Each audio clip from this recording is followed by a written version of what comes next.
I don't even know. I don't even know. Let's play the intro. I think it's Drew.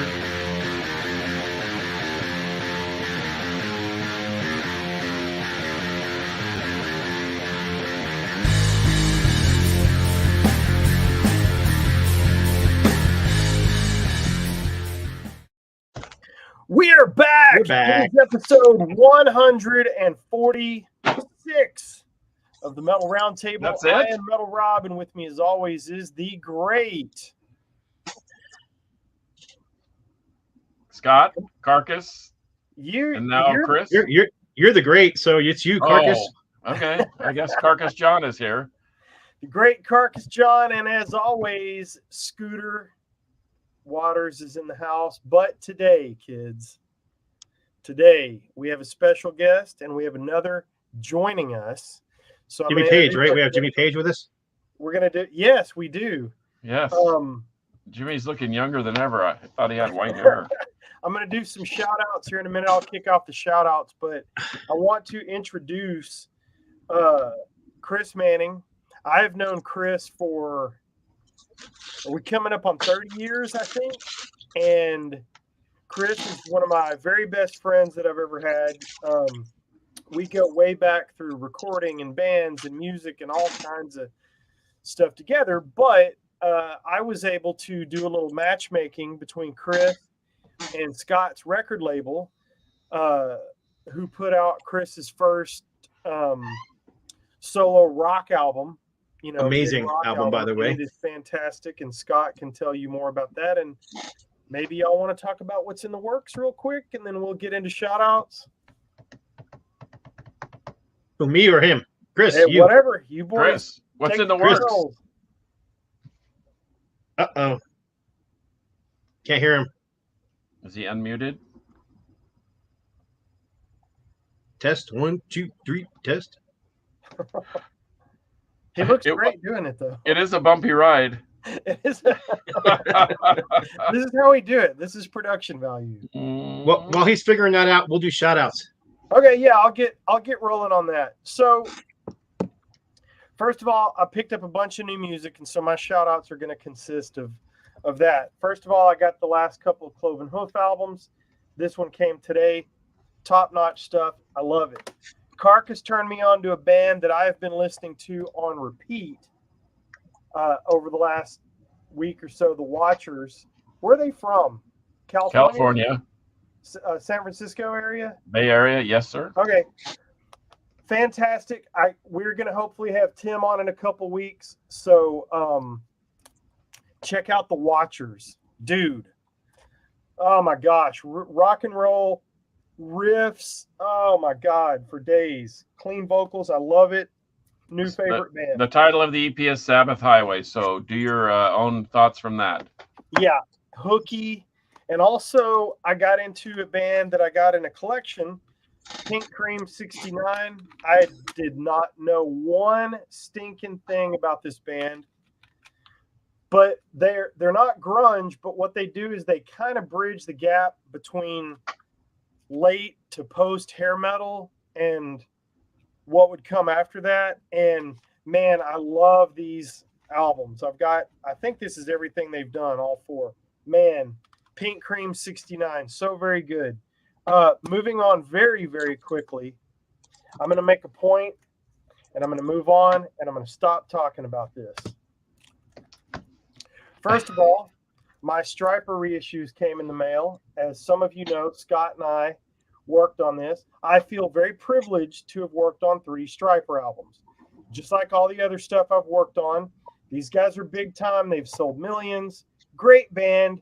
Extremely talented, amazing musicians and vocalists. Cool. I've loved Striper, been into Striper since, 84, 85. But you guys that keep throwing our associate under the bus about these, you're incorrect. You are uninformed, and you're making accusations that you don't know what you're talking about. I shouldn't have done it. I went down the rabbit hole of comments today, and I shouldn't have done it. But some of you guys are just talking completely out of turn, And I'm going to say, I don't mean any disrespect to Michael Sweet at all. I've met Michael Sweet. I've met Robert Sweet, spent 3 days with Robert Sweet one time in Vegas during a recording session. They were both very nice to me. Michael was very nice to me. But you guys that are talking about the band didn't get royalties, I will not discuss the details of the contract. But I am telling you for the last time, you guys need to jump off that bandwagon, because the band got paid then, they got paid now. There was nothing immoral, unethical, or illegal done. Management knew, everybody knew, the label knew, and the label can sell it to anybody they want. Period. End of story. Put a bow on it. You guys that think you know different, you don't. Trust me on this one.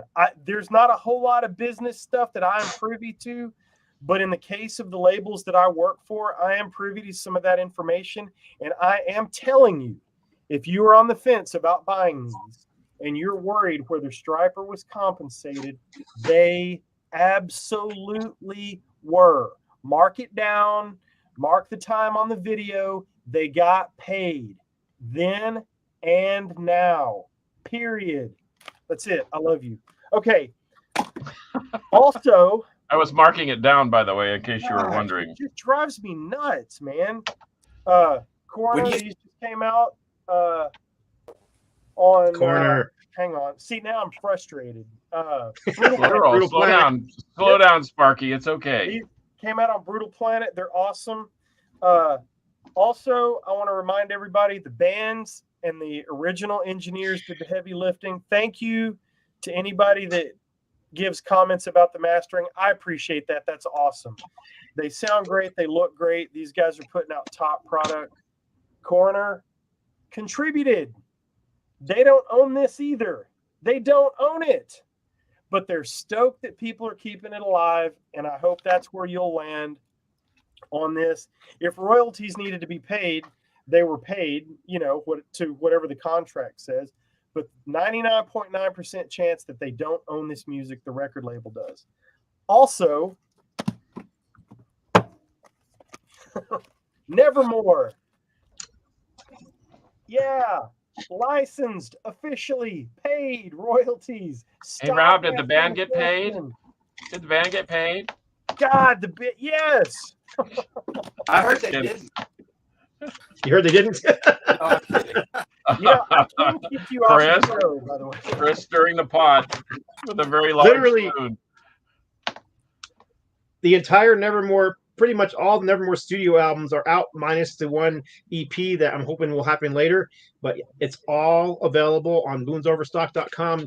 Remastered sounds, collector's cards, expanded booklets, all that kind of fun stuff. So, well, yeah, the band's complaining about not getting paid when it's not really true. What's ridiculous is how many times have you, like, for example, how many times have I bought Led Zeppelin 4? Well, it's been on vinyl, then it was on cassette, it's on, then it became, CDs came out, then the remastering craze. We've paid these bands over and over and over for different formats of the same thing. And Rob's remastering is fantastic. I heard a little bit of the Stryper stuff, and it's really good. And I don't know what fans have to complain about. And isn't Michael the only one getting paid in that band anyway? I don't know anything about their politics. I mean, There he goes, stirring the pot with a large spoon. It's not divided by 4. You know it's not. No. But, well, we know. Yeah. Scott and I know. We know details about this. And because first of all, out of respect for the band, it's nobody's business what they signed. But the 2 points that people are making, that they didn't get paid and that it was unethical, are just complete bullshit. It's absolutely incorrect. Now, the people that say Stryper don't support it, so I'm not going to buy it, that's fine. I don't have a problem with that. That's totally okay, because you've made that personal decision. Everything is worth what somebody will pay. And if you feel like it's not cool because the band is not into it, I sincerely don't have a problem with that. And I support you standing up for what you think. But the fact to say that they did not get paid and they were taking advantage of them, that's wrong. I agree. I wasn't involved in it. In the contract, you know what I mean? The labels did not take advantage of any of these bands. And now I'm talking business. The music is made available for licensing. That's why these labels can do this. It's made available by the parent label that owns it for the express purpose of making money. Right? And if Big Three wanted to put them out themselves, Big Three could have put them out themselves. Yes, they absolutely could have. Yes. And here's the deal. Striper could have put them out themselves if they wanted to. Cheers to that. But guess what? They didn't.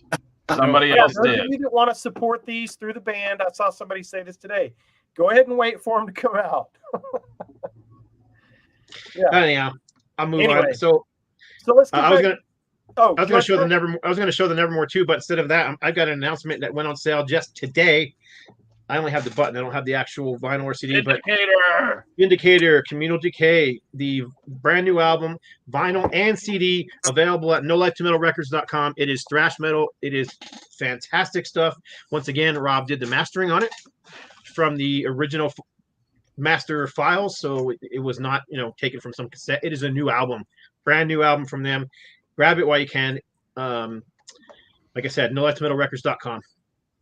Damien Hair Metal, Pink Cream 69 have more than 4 albums. Oh yeah, they have like 12 or 13 albums. I was going to tell you that. What? Oh, yeah. Well, they do. And some of them are under the name PC 69, just so you know. Oh, okay. I will be checking into all of that. Preach on, brother Rob. Sorry. Just shows you knows. Yep. That's hey. Bullshit. Damn, so rampage. So. Oh yeah, we are. Anybody want to take a crack? Shit. Nutbusters. Get closer. Come on. It's so small for me. It's hard to see. Hang on. INSY. No. INS. No, I don't know. It's hard, man. I can't. Okay, and Chris, you know that we have this. For whatever reason, it started a long time ago about my shirts. The unreadable stick logos, whatever. Anyway, you ready? Insipidus. Oh, cool. I got the first letters. We're gonna play. What does Carcass John's shirt say? Anyway, Insipidus from Denver, Colorado. In fact, I'm telling you, we could talk a whole show about the scene up there. It's just exploding. We will. But they just got out of the studio. They're recording with the same guy that recorded Blood Incantation, Spectral Voice, Primitive Man. There's a whole bunch of stuff happening up there.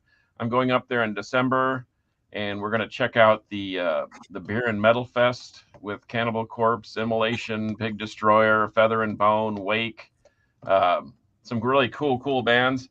But anyway, these guys showed up on a weekend to play a little pool hall around down in the mid-cities area, and despite the fact that there were only 9 paying customers, they played like there was 9,000 people in there, and they really tore it up.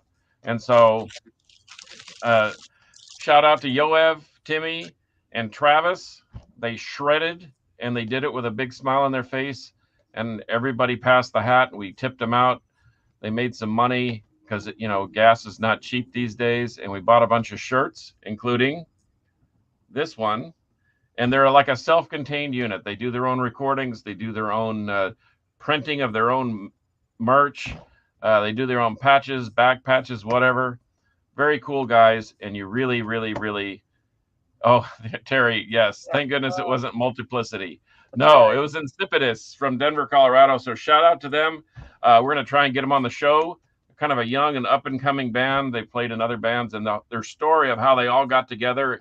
gathered in Denver is really an interesting one, so look forward to that. And now it's.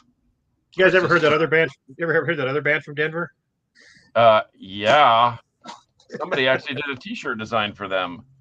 Yep, Wasn't somebody me. did. I can't draw. No. Yeah, well, Be stick figure. I'll take that one. My shirt's pretty unreadable too. Dude, that's a Mickey Mouse Is that deal. representative of how we do things around here? That's right. That's exactly how Rob. That's our production value here. It's Mickey Mouse. Hey, so let's get into before Glenn joins us in a couple minutes. We're going to have the great Glenn Rogers on. Oh, and by the way, sorry to interrupt one last time. Rest in power, Steve Grimmett. Yep.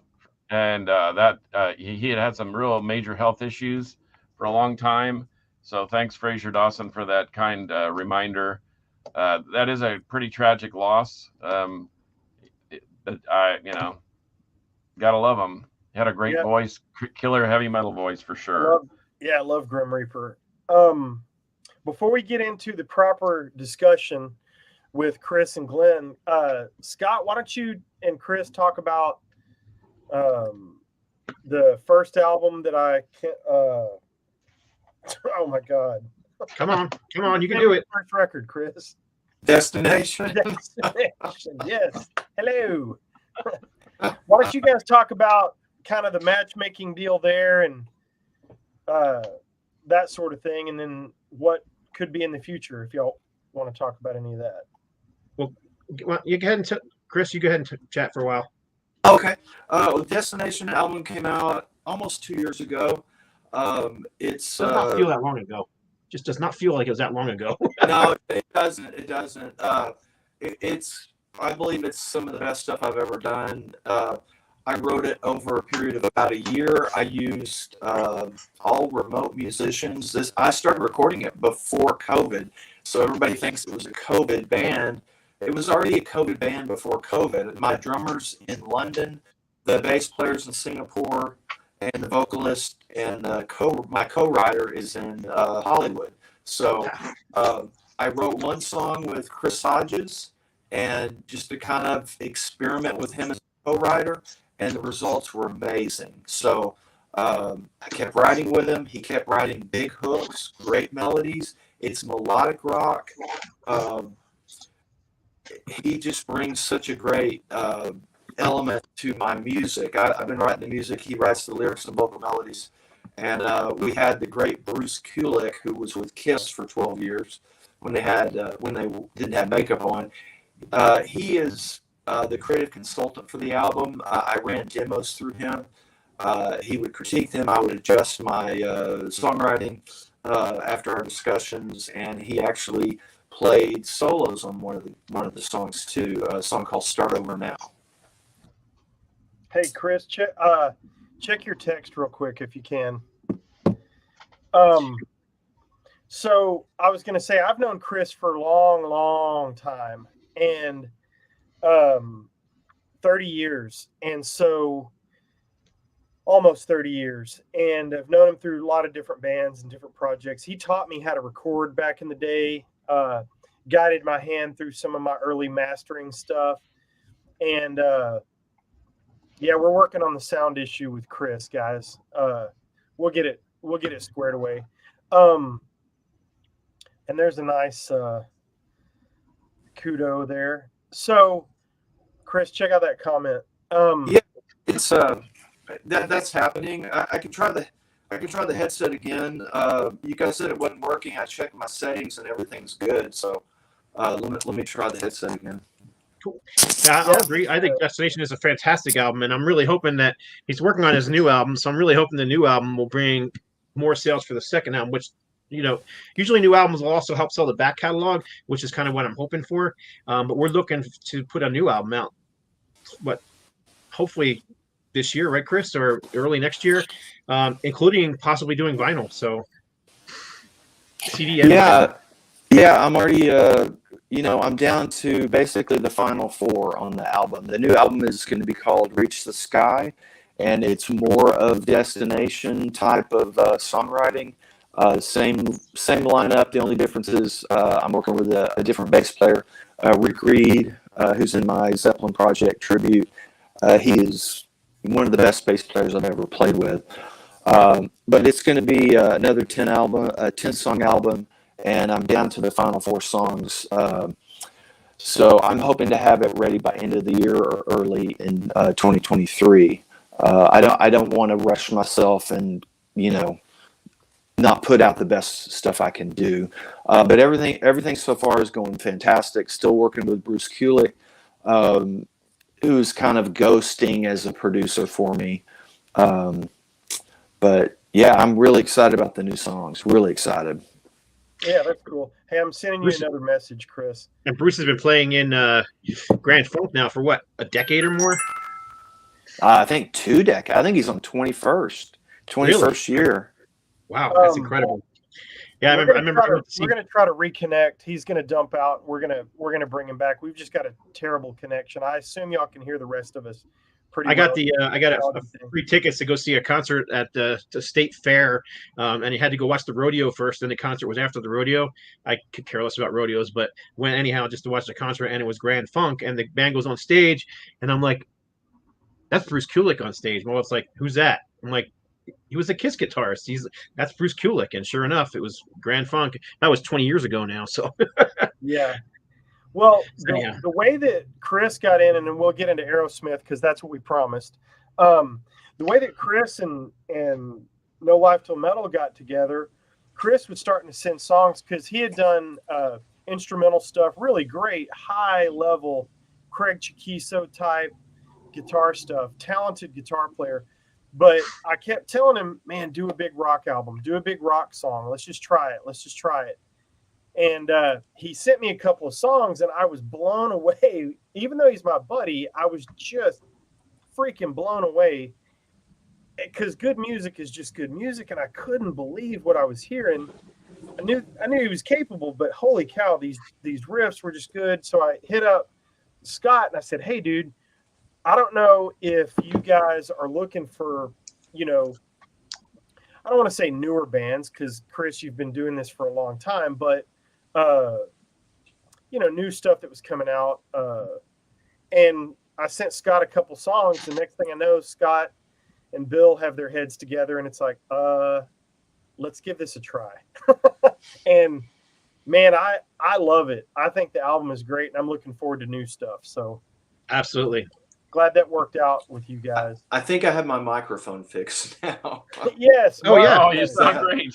Okay. It only took 25 minutes to get it working. But that's right. We've got all the time in the world. So Aerosmith, really quick. I'm going to get out of the way. Carcass and I are going to play Yahtzee or something. As soon as y'all get started. I thought how did we get into this Aerosmith one anyhow? What happened where Aerosmith became the subject? Do you remember? I jumped on one of your shows, the Blue Oyster Cult episode, and I was like, and me and my wife are headed to Fenway Park next month to see Aerosmith there on the 50th anniversary tour. So I was like, it's been top of mind for me, and so I was like, hey, you guys should do an Aerosmith episode. Well, here we are. And here we are, my favorite, one of my all-time favorite bands. I'll set up a couple of stories, and then I'll put the ball in the tee, and I'll let you guys go crazy. And then Glenn hopefully will be with us in a few minutes. I have 2 Aerosmith memories because I am not a very big Aerosmith fan. I'm not against them. I just never knew a ton about them. I'm kind of a greatest hits guy, radio songs, whatever. But the most starstruck I've ever been in concert, I had a second row corner seat in the middle for Aerosmith and Skid Row on the Pump tour. Way into Skid Row, loved it. They came out, they kicked our butts, and it was great. Aerosmith comes out and they start jamming whatever song, and I can see Steven Tyler sneak out from behind the cityscape that they had on the Pump tour. And I could see he looked straight at me, runs across the stage, got the microphone in his hand, and he just does the right in my face. And I was just like, oh my God, that's Steven Tyler right there. I wasn't even as starstruck as when I saw Kiss from the front row a couple times. But gosh, man, he was a badass. Pump was massive. The other thing I'll say, and then I'll let you guys go, I had a fully autographed LP of Draw the Line given to me by the person that got it signed in Denver, Colorado at Peaches Records. And I gave it away. Well, who wouldn't? Right. I'm kidding, of course. I Yes. thought it was stupid. Anyway, so that's really it. And here's the entirety of my Aerosmith collection. This has got my favorite song, Magic Touch, and Great the other song. side. Those are my two favorite Aerosmith songs.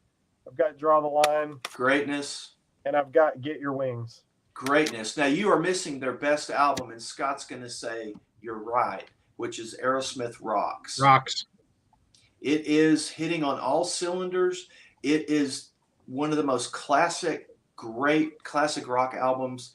It has a hidden gem on there called Combination that Joe Perry sings, and it has one of the greatest instrumental outros. It's just a great album, start to finish. Toys in the Attic is great, but it's got some lame ducks on it. This is a straight 10 across the board on Rocks. Yep, I agree. It is a 10, and it's also one of the heaviest albums to come out in 1976, or was it 75? It was Rock 76. So I mean, songs like Nobody's Fault, that was every bit as heavy, if not heavier, than stuff that Black Sabbath was doing. Riff heavy. Well, so heavy that Testament did it on a tribute album. They did a cover of Nobody's Fault on, they did. What was that? It was on their second or third. It was on their third album. Second or third album. So yeah. Yep. A lot of bands covered them back in the day. So, and Rob, you may have. Go ahead, Chris. No, go ahead. Rob, you may have their second best album, which is that second one. I love that second one. You mean Get this Your one? Wings? Yes. That's a great album. I was going to say, in fact, so great minds think alike. I was just thinking, but this was the third album I ever bought in my entire life. I bought Grand Funk Shining On, and I bought Black Sabbath, and when, the next week when I had got my paycheck from Oscar Mayer, I was all of 13 years old. I went and bought this along with Deep Purple Machine Head. But this thing sticks with me even to this day. And to your point, it has a little bit of ambience and mystery and kind of a haunting, the Spaced, Woman of the World, Seasons of Wither. And that's great song. I mean, all these, and then, the cover of Train Kept a Rollin', that segues right into Seasons of Weather. That's one of my favorite parts. And I listen to this. I have this thing on 8-track multiple times, cassette, bought it on CD. I have the gold CD, and I have it on, I'm looking for it on a Japanese pressing or a half-speed master. But I love this album. I wouldn't say that it rivals Rocks because they're two different records, but I love those two records in particular. But this one has a place in my heart because it was the first Aerosmith that I ever bought. Well, And what do you guys say about this one? What do you guys say about this one? Not much. I mean, I got strong opinions about that one. Okay, Walking the Dog and Dream On. Is Mama Ken on that one? Yep, Yes. Sure is. Okay, other than those three, I just think it's forgettable. I don't think so. That's my opinion. That's my opinion. You're forgetting One Way Street, which I think is one of their best songs. I'll And a have to big jam. revisit it. Big jam I'll track, revisit too. it. I'm walking I kind of like that demo that they just released, or that. Oh, yeah. That's superb. But I think I like that better than the first album. It's got better recording. It's more raw. It's live, and that's the thing I like about Aerosmith the best, especially 70s Aerosmith, is live. They were, even when they were totally wasted, they were spectacular live. They could be screwing up. Steven Tyler could be singing the wrong lyrics, but it was just so rock and roll, so bad boy, badass. That's what I just loved it. and I really think you're right on that. I think the production on that outdoes the production on this, which is weak. Yeah. I guess that's the only thing holding me back from really liking the first album. I actually like Toys in the Attic. That would be my number 3. But I even liked not Let the Music. Yeah, Let the Music Do the Talking. No, that was a Joe Perry record. What was the comeback record after Draw the Line? Done with Mirrors. Done with Mirrors.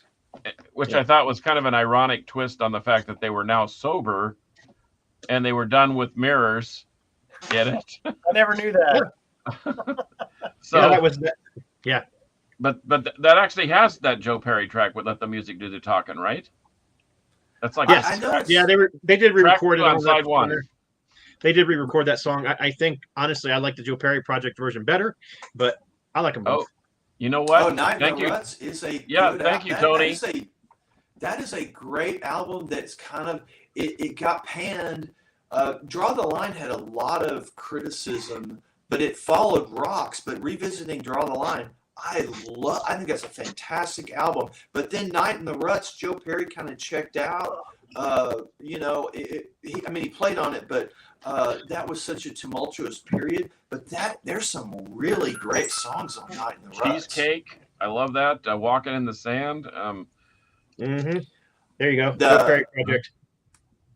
Yeah, Columbia I would House say hate that's track. probably 70. What is that? 80 or 81? It was recorded in '79, released in early '80. Yeah.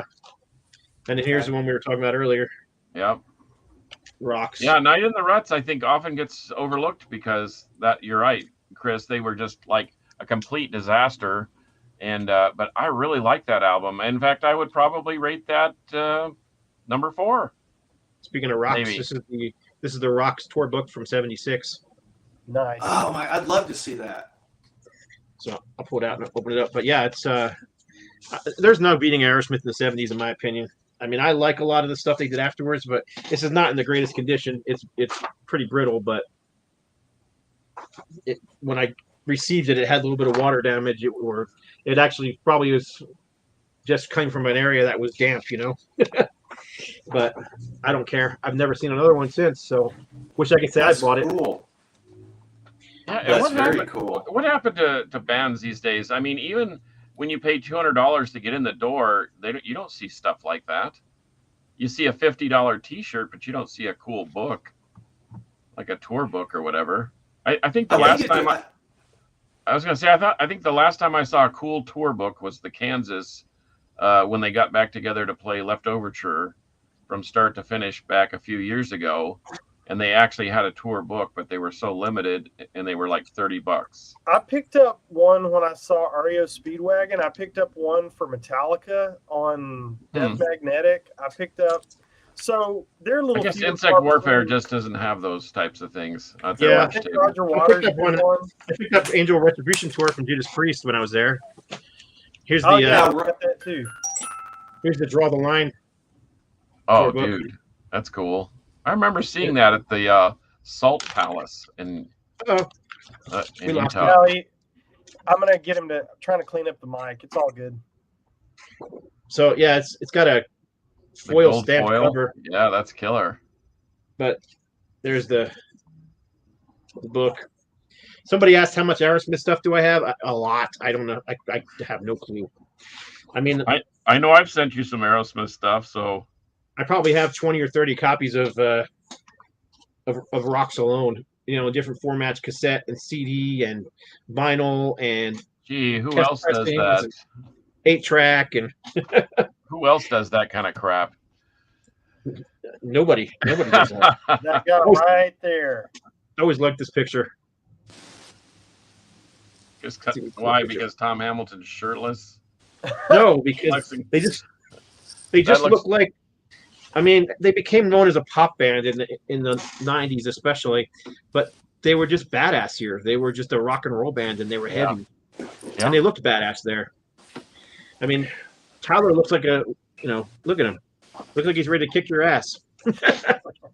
Well, Rush did a great idea. They made a book of all their tour books, and there's a lot of bands I would love to see them release something like that, like even a hardcover, edition that has every tour book in it, because that was a would be big awesome. deal back in the day. Yeah, Yeah, I back have in the that. 70s. It's really very cool. And here's the next album in the discussion, bootleg tour book, live bootleg. Oddly enough, album. the photos and everything else in this are identical to the ones that are in the. So it's basically the same tour book with a different cover. So you got Draw the Line and the bootleg tour book. So basically it was the same tour. They just never stopped touring off Draw the Line. That's what it was. Yeah, they were doing what, 230 shows a year, 260 shows a year sometimes. Something crazy like that, yeah. And then dropping out to record a record and then back out on the road again. I mean, it was ridiculous. So what got each of you, Chris and Scott, what got you guys into the band? I was a kid, and I had a neighbor who was a teenager when I was literally in grade school who blasted music down the street. He had this crazy room with all these posters and records everywhere and stuff on the ceiling. Nothing like I have right now. And what is that? and I just thought it was just cool as hell. And one of the songs he played was Train Kept a Rolling, and the other song he played not long after was Sweet Emotion and Walk This Way. And I was just so it was 1975. I was just, became an instant fan right then. Cool. 1976 was when I started buying records. So one of my first record purchases was Kiss and Aerosmith, and Peter Frampton Comes Alive, of course, in '78. Yeah, sorry, Chris. No. Yeah, so we started buying records about the same time. I just was drawn to him because a great song is a great song. A great band is a great band. That, if you compare him to some more modern, especially when you look at the guitar players, you can say, oh, well, there's, Satriani and Vai and all these guys can blow those guys away. They're not that very great guitarists, but I'll tell you what, Joe Perry has attitude in spades that comes out. Not seeing him, just listening to him solo on the records. That just struck me recently. Why is this so cool? And it's Joe Perry injects so much attitude into his guitar playing, and it just comes out. You don't even have to see him, in a video or anything. There's just attitude in spades that comes out when he starts playing, and he, some like the Walk This Way solo. It's very unconventional what he came up with. But I just was drawn to Aerosmith because they write great songs. And I think the first album I got was either Get Your Wings or Toys in the Attic. And then, I'm already sold. And all my friends were listening to them. So, a couple of interesting things about Aerosmith is that Steven Tyler is the best drummer in the band. Joey Kramer has been depressed ever since they started Aerosmith because he's the second best drummer in the band. What's up, guys? What's up, Glenn? Sorry for being late. Had to do the dad thing. No problem. Believe me, that's way more important than what we're doing here. But thanks for joining us. I don't know. I think Kramer had a pretty unique sound. He was influenced by a lot of funk drummers as opposed to heavy metal or hard rock drummers. So definitely a different sound. Yeah, I'm not saying he wasn't a great drummer. It's just interesting how Steven Tyler has always overshadowed him on his drumming, or at least intimidated him. Yeah, he really gave him a hard time, especially recently. Yeah. Glenn, I don't know if you know Chris, and Chris, I don't know if you know Glenn. Glenn was in Early Deliverance. He's been in the band Heretic. Okay. Now he's in Primal, which is on your label, Scott? The last Primal was. We're hoping to do the new one too. Yes. Awesome. So yeah, so you guys are label mates on Scott's label. So Cool. Nice to meet you, Glenn. Yeah. So Glenn, where we're at Nice in to meet you, bro. Aerosmith, You too. where we're at right now in Aerosmith talk is who's our label partner? Scott and Chris were talking about how they got into the band. So how did you get into Aerosmith? Oh, geez. When I was growing up, we're talking the 70s, I was first turned on to them when the Toys in the Attic album came out. And when I was in school during lunchtime, people were allowed to they'd have we had record players in, that's all we had. So we were allowed to play records at lunchtime. And so a friend of mine brought Toys in the Attic. And so that's how I first heard it. And, loved it because, we were all hard rockers, and Of course, I brought Beatles, but but that's how I got turned on to them, and then I don't know if you remember, like when the Sgt. Pepper movie came out. Yep. Aerosmith did a cover of the cover of "Come Together," which is the best cover of any Beatles song ever by any band. It's great. It's fantastic. Yeah, they were the only, and they were definitely the highlight of the movie too. Alice Cooper was really disappointing. Yeah, he kind of was. He didn't have the best song either, though. He had "Because," but they could have picked something else. But so at that time, that mid '70s hard rock was what we were into, and this was elementary school, really. So just before junior high, that's what was coming out, and by then I was actually playing guitar. So I was kind of like trying to learn. I learned the "Walk This Way" riff, which I played a little bit earlier. And if interesting later years in life, when I moved and lived in Boston, because that's where they're from, got to hang. There's the club they own called Mamakins right behind the ballpark on Lansdowne Street. And Sammy Hagar was playing, and my friend Victor plays with Sam, so he invited me and got to hang backstage and hang out and check out the Aerosmith club, which was really cool. So really popular in Boston. That's their band, more so than Boston. The club is closed now, unfortunately. Yeah, that whole street they changed it around, but that's how most rock stars are when they own clubs. It lasts for a while. I mean, Sammy doesn't have Cabo anymore, so they get tired of the bar business and move on. So can't blame them. Yeah, playing in bands long enough, you get tired of the bar scene. Period. Right on. Exactly. So where did we stop in the Aerosmith catalog? You guys keep on. So we're still in the 70s. So I'd like to see what Glenn's favorite album is. Yeah, what is your favorite? Just pick one from the 70s that's your favorite, and then we'll move on to the 80s stuff. We haven't got there yet, so. Yeah, it's a toss-up between Toys in the Attic and Draw the Line. Wow, I'm surprised. I would have thought Rocks. Chris and I agreed on Rocks. Rocks. Cool, but for me, that came later for me because I was like, that was my first introduction. So, and those are the songs. Like I learned how to play Uncle Salty, and Round and Round. Those were the songs I would jam to in my bedroom. And one of the funny things about where I lived, there was this wall right below my window on the main street, and there was a bunch of stoners who lived down the street, and they would hear me jamming to Aerosmith and Sabbath and UFO and stuff, and they'd sit there and shout out requests while I was practicing, so they were, Aerosmith was on the list of bands that I'd play, and Ted Nugent as well. That's another one I could do a whole show on, but we won't go there. Not yet, anyway. Yeah.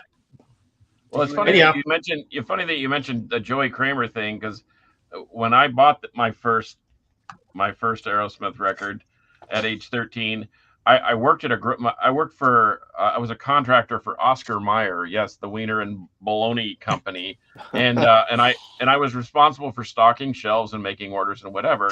Well, where I worked, I was probably the only Caucasian that worked there, except for the two managers, and it was on an Air Force base. And one of the guys was always humming "Walking the Dog," and that's how I got my first taste of Aerosmith. Because I asked him one day, I said, "What is that song that you keep?" Oh, he says it's by some band called Aerosmith, and but he says, but it's by somebody else. And so the next week when I had money, I went right to the base PX, and I grabbed onto this thing because I just saw Aerosmith, not knowing that it didn't have "Walking the Dog," and then it turns out it's my favorite record by Aerosmith, maybe next to Rocks.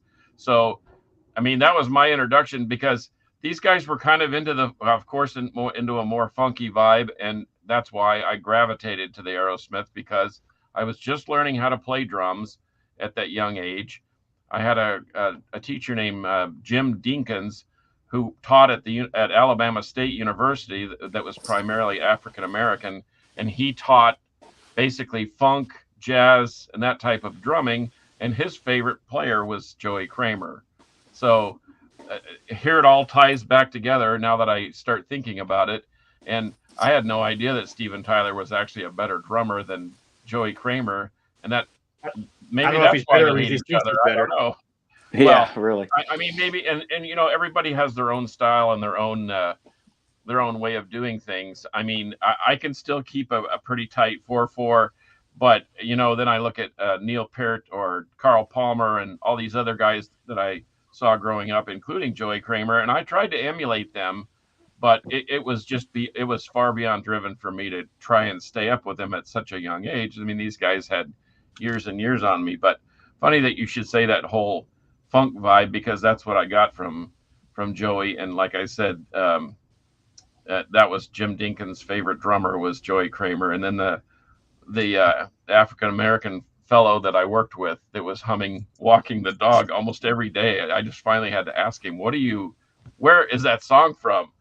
So anyway, that spurred me to buy an Aerosmith record. So there you have it. So this was the last album of the 70s. And I love that record. I do too. Record. Night in the Ruts. It's a heavy record. It doesn't have a lot of hits on it, but it's definitely a solid heavy record. It's different than Rocks, but it's heavy like Rocks. Yeah. That's you can't really, it doesn't sound like Rocks, but it's got the same attitude as Rocks does. So it's just, with the exception of the last song, which is a ballad. Was it the last song? Can't remember now.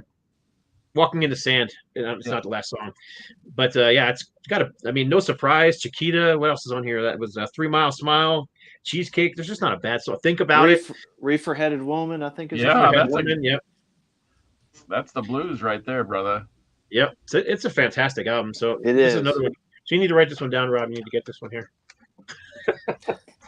So now we get into the 80s, and the first thing that was released in the 80s was one of the biggest selling records of all time, Aerosmith's Greatest Hits. Mm-hmm. Really? Of course, yeah. I had that one when it came out. Who didn't? Everybody did. This is the long box for it, but it's one of the biggest selling records, and it's definitely one of the best selling greatest hits records of all times. I don't think I own it. I played it so many times back in the day when I was a kid. I can't even tell you. I went through cassettes and vinyl and everything else. So I probably rebought that album 30 times over the years. So by the time that thing came out, I was making my own greatest hits tapes and toting them along, and it usually varied pretty much from the top 10 hits that Columbia would release. But that was just me. This is the actual first studio album of the 80s. Jimmy Crespo. Crespo, yeah. Was that before Done with Mirrors? Nope. Yes, before Done with Mirrors. This was the only album that does not feature Lightning Joe Perry. Strike was a great song on that record. That is a great Agreed. song. Agreed. So it doesn't have Brad Whitford or Joe Perry on here. Name another good song. But I think 90% of the guitar playing on here is all Jimmy Crespo, who was fantastic.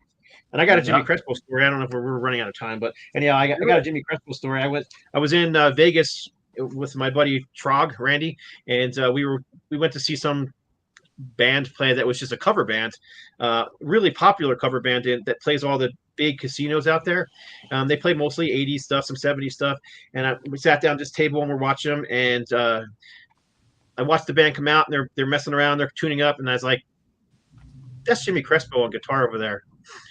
And they're like, "No," he's like, "No way! There's no way that's Jimmy Crespo playing guitar." It's like, "I'm telling you, it's Jimmy Crespo." After the set, we're going to talk to him, and sure enough, after the set was over, we went over and talked to him. It was Jimmy Crespo, and he was really nice. Gave me a guitar pick and took a picture with us, and just a super nice guy, great guitar player. Yeah, I had a similar story. We ran into him at the Troubadour. Funny story. We went. Me and some friends of mine went there just to hang out at the Troubadour, and there we go. We're looking on the stage, and we're like, "Is that the guy from Aerosmith?" And true story, Joe Perry was there as well. He was watching him. And me and my friend Steve Wadley. I don't know if you guys knew Steve, but he was a photographer and roadie for a lot of us Christian bands back in the day. And there he was, up there doing his thing, and what a great guitar player, man. That guy. He was just a great talent, and it's just Too bad, you know, we don't really hear much of him now playing original stuff. But man, back then, that guy could smoke. Yeah, he was. He was great. He played with him for, I mean, nearly a decade, I think. I mean, it was 70. He joined them in 79. He played a little bit on Night in the Ruts, a few solos, stayed with them until the band reformed in 86. So, I mean, it was close to a decade. So, anyhow. And then the next one was Done with Mirrors. They get What's they on get a that lot. that I would know? Huh? What's on that I would know?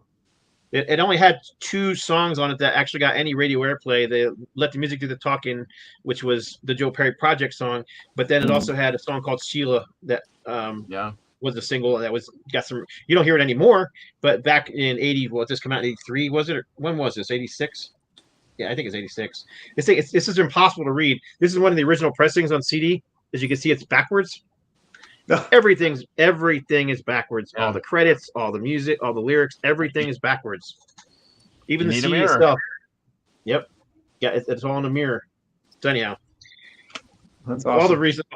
So people hated it, so when they later repressings of the CD, everything's no longer reversed. So that's stupid. I think that's a great idea. I mean, and that's just my opinion, of course, but I think it's a good record. I think it's a solid record, start to finish. It was a little forced in places, but the production's killer, and I think the songs are decent. I mean, it's just a simple comeback record. It's just a simple hard rock record. I mean, it's not fancy, but I like it. But like I said, for me, where Aerosmith shined was on stage.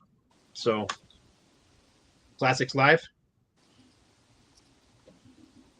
This is actually Classic Lives Complete, which has both of the albums on there. Classic Lives 2, Classic Live 1, Live Bootleg. So anyhow, then they start getting into the poppier stuff. But this album was huge. Man, I love that. I love Hearts Done Time. I love Magic Touch. I could do without Dude Looks Like a Lady, but how is Magic Touch not in the rotation of what they play live? That is such a great song. Fantastic. I think Ragdoll's a great song too. I like it too. But I think I love Ted Nugent's version of Ragdoll though, almost as much, if not more, than Aerosmith's, because he just puts that gnarly attitude that he has to it. I didn't realize that Angel was on this album. I thought Angel was on Pump. Yeah, I love Angel too. So anyhow, any of you guys want to say anything about any of the 80s stuff? Do you guys have a favorite 80s album from them? I think it's stupid that they redid the cover for 9 Lives. There's nothing offensive about the original cover. Why did they have to change it to a cat on a dartboard? There's nothing wrong with the original artwork. I don't know. I don't know what the original something to do with something. It. Some Hindus or something like that. Some religion was all upset by it because it was something offensive to their religion, and I don't remember the whole story, but yeah, some religion was upset by this whole thing. So I guess they didn't get the deicide memo about offending some religion. Sorry about that, guys.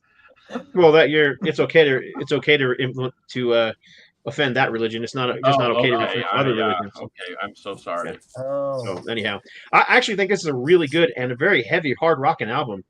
They were still playing hard rock here. They did have a couple poppy songs like "Falling in Love Is Hard on the Knees," which they could have put on any of the past albums. But there's some great stuff on here, like "Crash," "Ain't That a Bitch." Never heard it. 9 Lives, "Attitude Adjustments," like a speed metal rocker. That? Pink is on this, which I think is Pink was actually written by what was that guy? Richie Supa. So Richie Supa wrote that song. He wrote several songs with them. He actually wrote what's the song that you were saying earlier off of Rockin' a Hard Place that you said you liked? Carcass. Now I gotta look. Rockin' a Hard Place? Oh, the Lightning Strikes. Yeah, he wrote Lightning Strikes with them, and he wrote Pink, and he also wrote. Actually, it was his song on his album first. He needed to write more songs for them because that's the only song on that one album. And then "Rockin' a Hard Place" that I actually kind of really like. Like when I do a compilation of Aerosmith, I always include that song, but there's nothing else on that album that I would even consider. Well, Chip Away at the Stone was the song he also wrote. That was actually a song on one of his albums, Richie Supa, before Aerosmith recorded it and kind of had a minor hit with it. Isn't that on Draw the Line? Nope, Chip that Away was at the never. Stone? Chip Away at the Stone was not released on any studio album. It was a single that they released, and then Was it on a live live album? album. Because I was remember on- hearing it. it was on Live Bootleg. Okay. So it was on Live Bootleg as a live track. The studio version was later released on Gems on a compilation, but it was never on any of their regular studio albums. I did not know that. Now, Scott, Rob the is song awfully quiet up there in Sunshine- that corner. What's that? The song "Sunshine," I think it's off the record after after 9 Lives. I think it's an incredible song. I don't know if they ever play it live. That's not necessarily one of their greatest albums, but the song "Sunshine" on that, I think is fantastic. And the I love video this is whole really album. cool. It's very poppy, but I like this whole album. But Never heard it. you can just say you're an Aerosmith fanatic. You like everything they did, but that's not true. I don't like everything they did. So Name I me can- something you don't like that they did. I'm interested now. Yeah, gonna what's pull that up- like? Scooter, name something that Aerosmith did that you didn't like. music from another dimension kind of Yep. blows. Other than Jaded, Okay. Jaded's good. And I love- Jade is not even on here, so it's not even. If that song is a great song too, but it's not even on here. That's Oh. this album. This album is post Steven Tyler being on American Idol, and of course he thinks he's a pop Oh. star now rather than a rocker. So this album is like, I'm gonna say there's like 6 ballads on here, and I mean sappy ballads. And then they're bringing in guest stars like, I can't remember, was it Miranda Lambert or some other pops icon to sing songs with him, and Carrie Underwood. Carrie Well, Underwood on didn't an the Aerosmith Rockers- record. Didn't Steven Tyler do a country Yeah. record? He did a solo Okay. record. It wasn't really a country record. It was just a pop rock record. I have that too, but it's kind of blah. It's again, to me, the best songs on here are the ones that Joe Perry wrote by himself because they're the only rockers on here. But this actual version that they put out with, which is only available at Walmart, had a bonus disc on there, and some of the bonus tracks are better than stuff on the dang album. So I don't like, they didn't include. I don't understand why. Who are the ad wizards that came up with this? I don't know. Anyhow. Walmart's got a weird.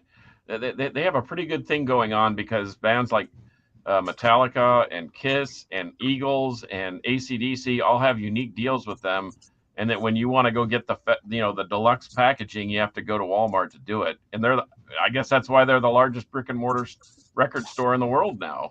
Yeah, Best But- Buy. Yeah, was but doing it for a while. their vinyl's horrible. I've purchased a bunch of their albums and brand new records right on my turntable. Skip. They're Skip, just and they're like, I horrible. had to It's take, I because don't know, they're- 3 or 4 of them back. It's their high And- production. They don't let them cure out. It is a racket. They're just taking Yeah, it advantage is. of I mean, enough. I don't bought like a it deal, either, Holy Diver reissue recently, and I took it back because first song skipped, second song skipped, and I got a Okay, pretty so decent turntable. Time out. When did you ever think that you would go to Walmart to buy a Holy Diver record? Okay, that's like the weirdest thing that we've ever said on the show. I'm going to Yeah, Walmart can to you buy believe it? Ronnie James Dio. What? That, first of all, that is not the weirdest thing that's ever been said on the show. Okay, and let's not go there because you're wrong. Okay, Multiplicity. 30 seconds. Multiplicity, baby. That's right. How All right, many, so how go many ahead. of us?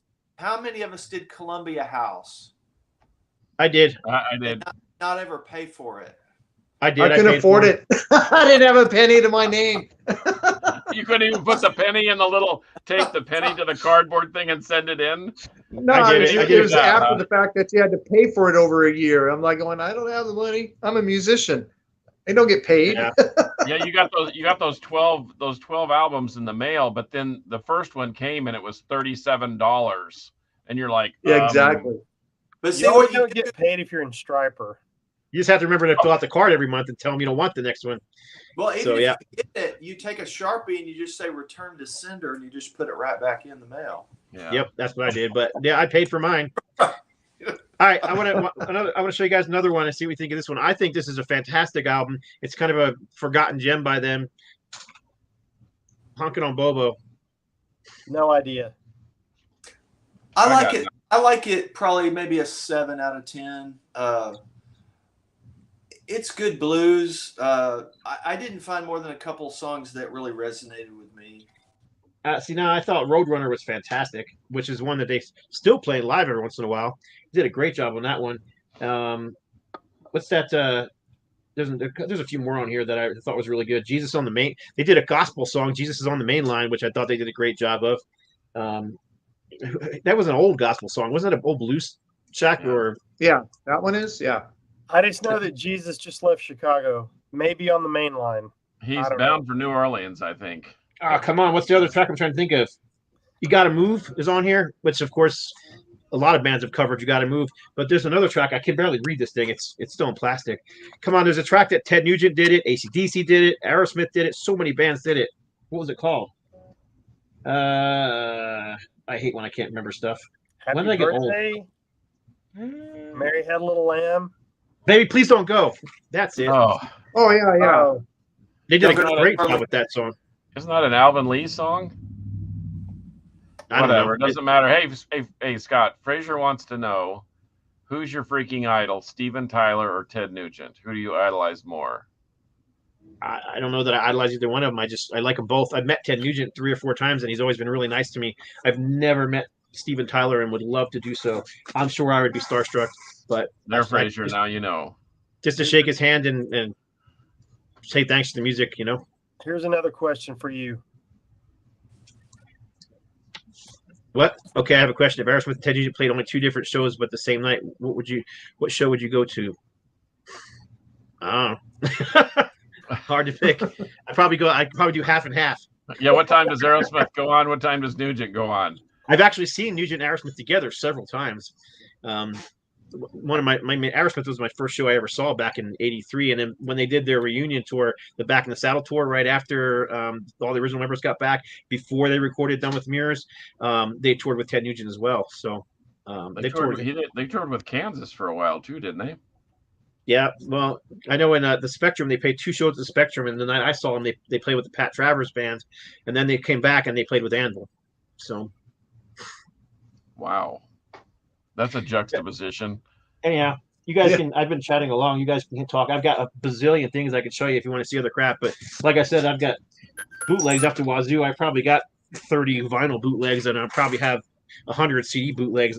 Not to mention broadcast box sets like this one, which is like Oh, geez. 12. So name 15 your favorite discs. name your favorite bootleg and why.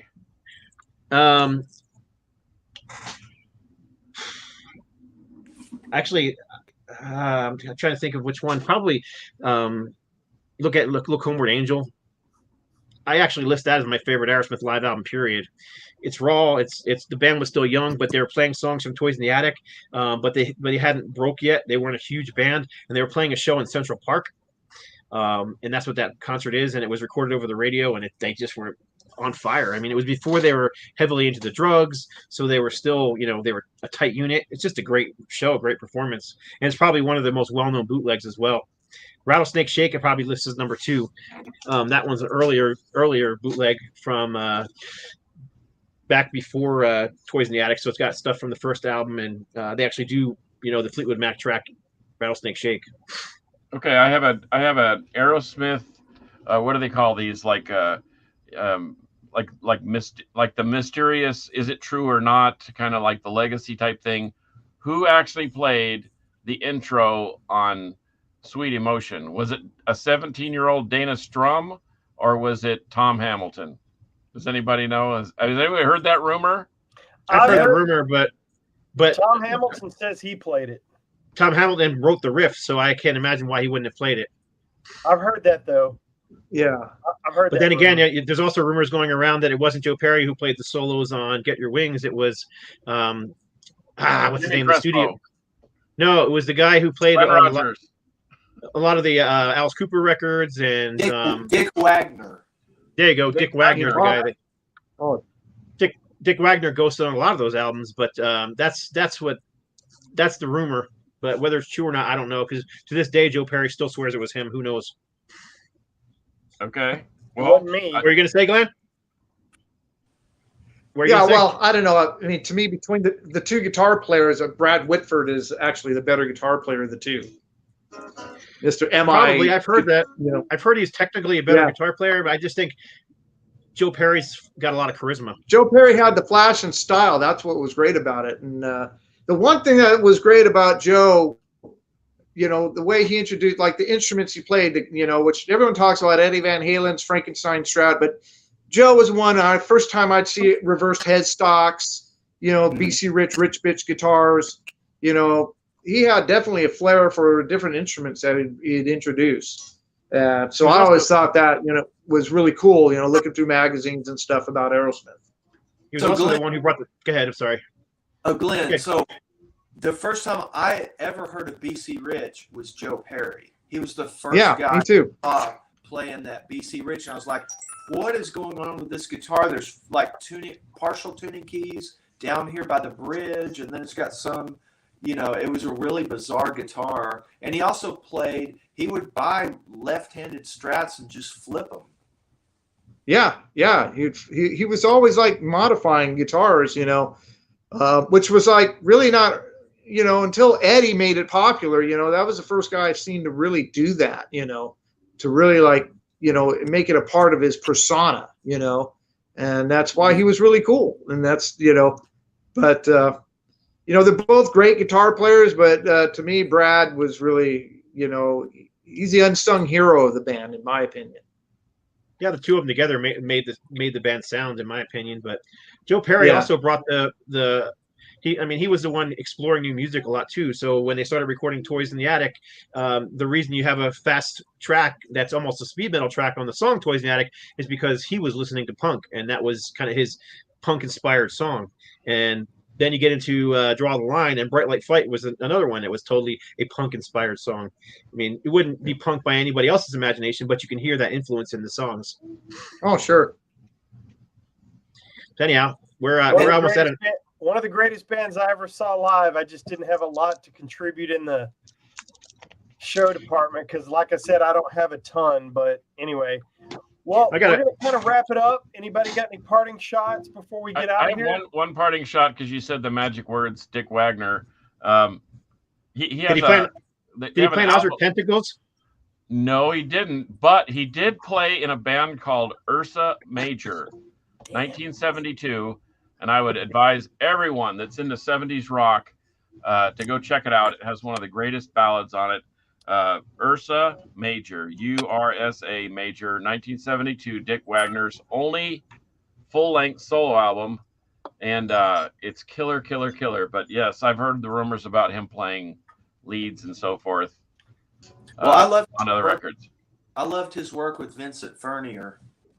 Oh yeah, yeah, of course you did. The Malice of Alice. That's right, Scott. You're on my shit list. We went overtime, and you had to say Ozric Tentacles. Someone had to say it. Yes. I knew I could segue him into something like that. We've done 146 episodes, and it's been mentioned, I think, 186 times. Hey, I know we got to get going soon, but Glenn, can you tell us a little bit what's going on with Primal and the new music? All right, Ro, thanks for bringing it up. Yeah, we're almost done with it. We've been finishing up the vocal tracks and mixing as we go. So, you know, I've sent you, I think, a couple of rough mixes. 3 of them, yep. We got them all. Yeah, so we're basically at the point where we just got one more song to record vocally, and then finish. There's like 3 of them to mix and master, and so we're really close. With artwork is. I saw the first draft of the artwork. The album's going to be called Hue Machine, basically human machines. Kind of a poke at what's happening in our world now, you know, kind of a thing. It's a pretty cool cover. And, you know, we're hoping to have it. I was hoping to have this done by this summer, but it looks like probably January. We're looking at the beginning of the year to get it out now. But it's heavy, very much heavier than the first Primal record because I, you know, as you all know, it was going to it was going to be for another band, but that all fell apart. So it is what it is. But it's melodic with some really heaviness, some Hyrax kind of influence in there, of course, and some melodic stuff too that you'll be surprised by. Yeah, I mean, I don't know the names of the tracks because they all just said Rough Mix 1, Rough Mix 2, but the one of the tracks I heard was fast, heavy, and it could have been on a Heretic or a Hyrax album. Yeah, The Cage. That's called The Cage. Yep. And I like it's so it's almost there. I want to share it, but everyone give you some sneak peeks, but everyone's like, no, this time let's wait till it's all done before we share anything. So I'm just trying to. Glenn, I was going to do the same thing. We're ready. Yeah, well, Scott, you can share it if you want to share it with them. Feel free. Let the music do the talking, Glenn. Yeah, if you guys can hear it, Scott, send them a couple of tracks. You guys can check it out. Thank and you. give me some feedback. Like I said, the production isn't quite there yet. It's kind of almost all mixed. But there's small things we need to touch up on. Drum levels between the guitars and bass. So, but it's I'm very happy, proud of it. I worked my butt off on this record, and a lot of ups and downs to get to this point, but we're here finally. You wrote everything, right, this time around, musically? Oh, musically, yeah. Lyrically, actually, I contributed as well.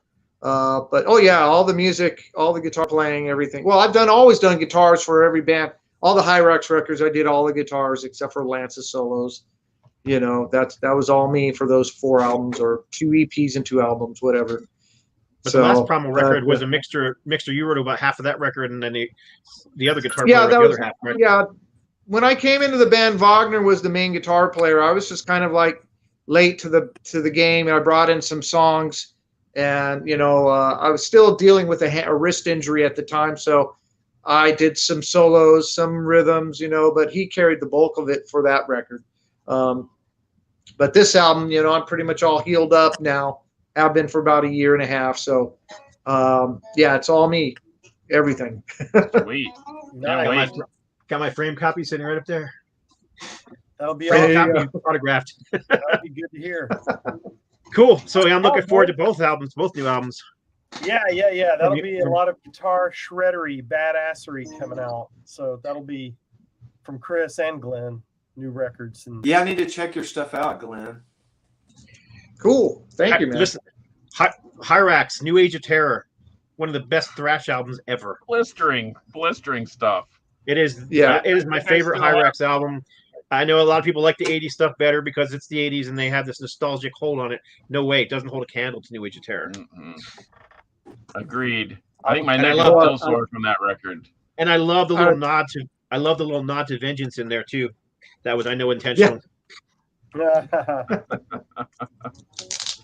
All right, boys, let's wrap it up.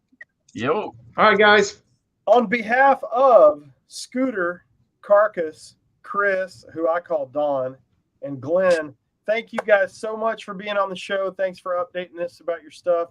Thanks for our always bumpy technological ride, whether it's on me or whatever. But hey, that's the way we roll. And everybody watching, thank you. Thanks for all the comments. Thanks for letting me go off about the Striper thing. I'm not really mad at anybody. I just yes, you are. You're terribly mad about it. Let it go. It's not anger. It's frustration because I feel the same frustration. Yeah, I think you're right. Anytime it's posted anywhere, it's sudden attack. Yeah, and it gets annoying. Well, Rob, you should probably do a quick recap of your rant that he had at the beginning. No. There he goes again. There he goes again, Chris. Stir the soup, man. You can, for episode 146, I'm Metal Rob. You can check out the Carcass on Instagram at Carcass John Art. You can find me on Instagram at I am Metal Rob, and you can check out Scott on YouTube by simply searching Scott Waters. Also, you can find Chris. How can they find you, Chris? Facebook and also .com. You just Google me and I'm pretty easy to find. Cool. And Glenn, how can they find you? Yeah, I'm on Facebook as well. There's also a Primal website and Bandcamp as well. So it's just kind of look for Primal Metal Band, type in my name. Plus, Awesome. Deliverance is still out there. There's some new songs that are coming. I don't know when, but we did record a couple new tunes. Oh So- no! Here we go. Yes. Yeah, up to Jimmy though. Yeah. Yeah. And Awesome. from what I understand, they're supposed to be thrashers, right? Yeah. Do I need to put somebody in a headlock out in the parking lot to convince them that they need to do these songs? Yeah, good luck doing that with Jimmy. Oh. Guy's like 8 foot tall and 300 pounds. Oh, Yeah. He's like, I'll he's like a bear, man. I'll bring a helper. He's like a bear, man. He's the most lovable guy in the world, but man, he's a bear. Indeed. He's got I'll the best send him laugh your ever. regards. That was episode 146, and you know how we sign it off. Thanks again to our guests, Chris and Glenn. You're welcome on the show anytime. Thank you so much for being with us. And until next time, metal will prevail. And then we have this awkward part right here where we can't. Awkward we have to part. wait for Rob. Search You're for the supposed to find the outro. Here we outlet. go. Rob, push that button. Come on, Red push the button.